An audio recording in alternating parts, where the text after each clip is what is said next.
台場又有新嘢玩 ，Immersive for Tokyo 全球首座沉浸式主題樂園。呢個地方超大，有3萬平方米，原本係個大型商場，但係因為人流減少而關閉，後來被日本人創意活化，變成一個結合舞台劇、密室逃脫、解謎同互動裝置嘅樂園。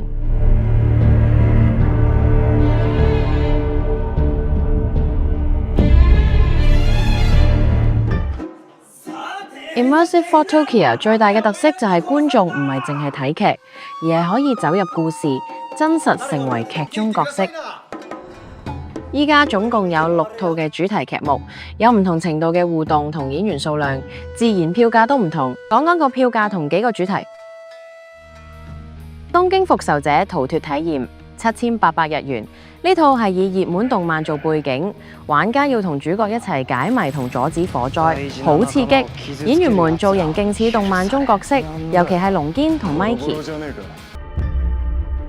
名偵探福爾摩斯沉浸劇場同樣7800日元，演員造型、道具都相當細緻，高度還原19世紀英國街景，帶你解開懸疑案。愛麗絲夢遊仙境終極篇4800日元，呢一套係刺激嘅逃脫遊戲，會帶電擊頸圈，解唔到謎題會有微電擊，好刺激。解謎嘅時候呢，需要用上自己嘅電話，過程中呢，有唔少團體合作。江戶花魁奇譚14800日元，成年人先可以入，劇內有露骨情節，18禁，還原日本江戶時代風情。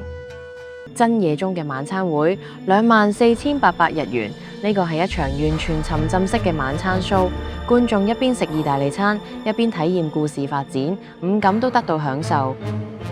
福特維塔嘅回憶7800日元，最近新增劇目，故事引人入勝。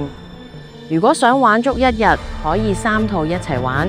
買官方套票，價格約9800至14800日元，仲包意大利午餐，性價比好高。台場呢度全天候室內，唔使理天氣，隨時都啱去。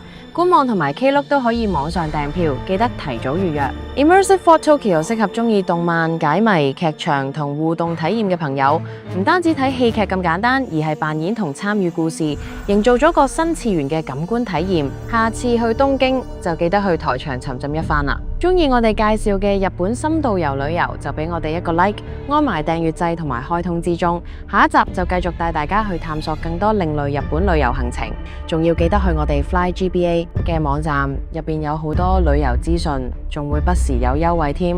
多謝大家支持，我哋下集見，拜。